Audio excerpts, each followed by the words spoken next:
Hi.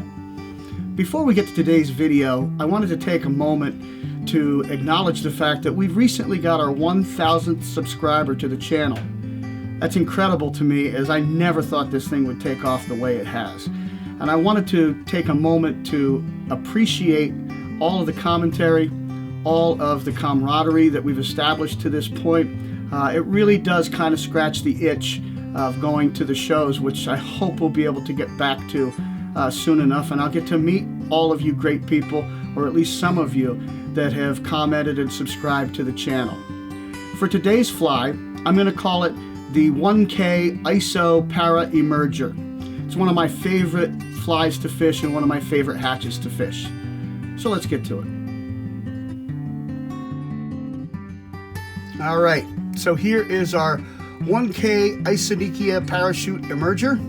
And the new aspect of this today is I'm going to teach you how to work with a biot for the body material. They're really not that hard to work with. I know some people are kind of afraid of them, but I'll walk you through it and we should be good to go. So let's go ahead and get started. For a hook today, I'll be using a size 12 clink hammer style hook. It's important we get that hook oriented in the vise properly so that this part up here is sitting level. And for thread today, I'm using gray 6/0 Danville. So let's go ahead and get the thread started on the hook in the usual fashion. Wrap back to just about where the bend begins, where we start to go around that corner, and then bring the thread about halfway back up to the hook eye. And for my post material today, I'm using gray para post. Okay, and what we're going to do here is I'm going to measure to form a post that's about the length of the shank of the hook, and use a pinch wrap to set everything right where it should be, and then take some wraps rearward to just where it's beginning to turn around the bend of the hook, and then come in and trim that off at an angle, because that's going to help us create our nicely tapered body. Go ahead and cover up those butt ends, and then work your way back up. Bring the thread up and pull the post material up, and now bring the thread in front of it, and we're going to start to make a thread dam. Try to wrap right back up against the material, which will help stand it straight up in the air. That's what we're looking for.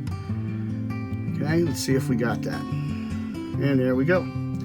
Now, we want to make a nice landing place for our hackle. So what I'm going to do is start to wrap up the post. And what I'm doing is I've got the bobbin holder almost parallel. And I'm grabbing hold of the top as we come around the corner, just so that things don't get out of whack. What we want to do is put each successive wrap above the previous, right above it, so that we're creating a stable platform on which to wrap the hackle. And I usually go about the same distance that the post is from the eye of the hook up, and now come and work your way back down. We want a nice stable area on which to wrap our hackle, and then I take a couple of wraps just to let the thread hang there. Now, to get a really stable post, I reach for the super glue, and I'm just going to put a little dab on either side, which by the time we get back to wrap that hackle in, that will have dried and will be good to go. Now, pick up your thread and start wrapping back around that bend again. And for my trailing shuck, I'm using brown Zelon. And what I've done is cut the hank off and then divided it in half, because otherwise that's a little too big for our tastes. All right, now capture that, and we begin to work our way down. And when you get to the point about where the barb is, I've pinched the barb, but where the barb would be, that's your stopping point. And now come in and trim that off to be about the gap of the hook. And there we have it. Now, I'm using turkey biots for my body. Okay, and this is in a mahogany brown. And what I do is I pull the biot off of the stem, and you're left with something that looks like this. And there is a little notch there. If you pull it off the stem, you'll get that notch. What I'm going to do is orient that so that the notch is facing toward the post. And then capture it. A couple turns of thread. Having trouble seeing. I'm a little far away from. Now let's come back and try that again. I'm a little far away from the hook with the camera in between me. It makes it difficult sometimes. So I've got that oriented where I want. And then what I want to do is come up and shape this underbody a little bit because it's a little skinny. And what I'm doing is I'm going back and forth. I'm going almost back down and then coming back up to the top. And what you can see there is we're starting to form a little bit of a taper and a little bit more of a body, a more meaty body, which the Isonychias certainly have. And when I'm satisfied that I've got that where I want it, I'm going to go ahead and bring my thread up and leave it there. And then let's reach for the super glue once again and just give a little, you don't want to soak it, you just want a little dab on the body. That'll help everything to be a little more durable. Now, I'm going to grab my biot and start wrapping.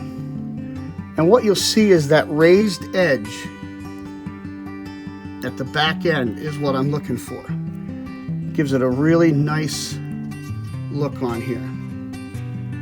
Now, sometimes you might have trouble with this, and if you want to grab that with hackle pliers instead of using your fingers like I'm doing, certainly there's nothing wrong with that.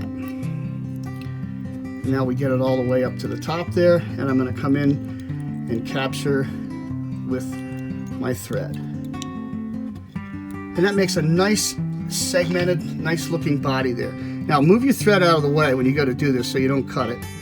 We're just going to snip away the waste there.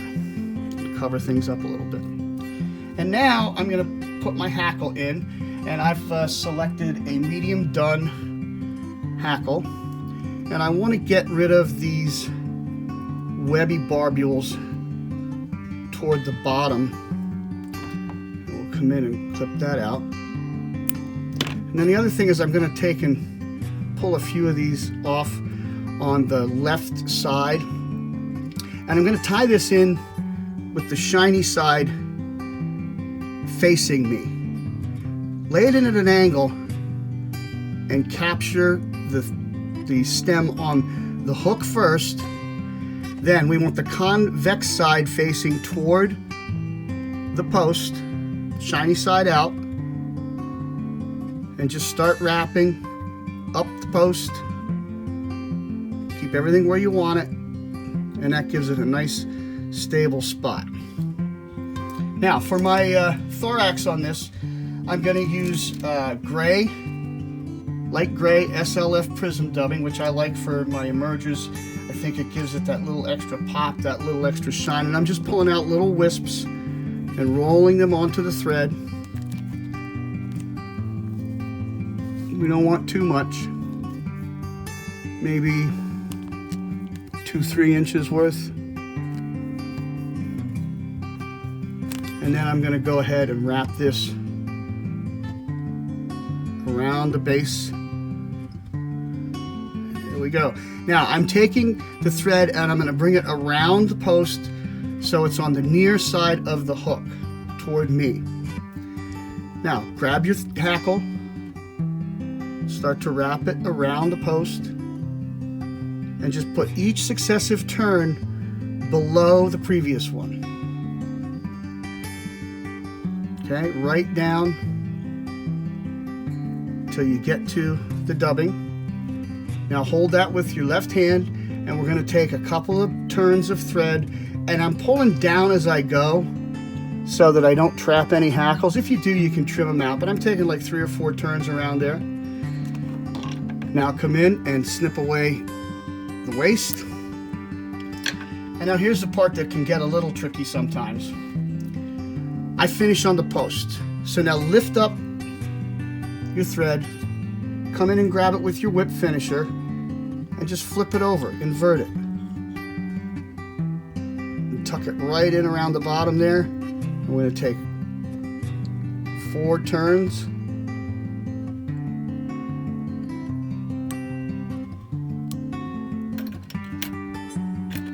And there you have it.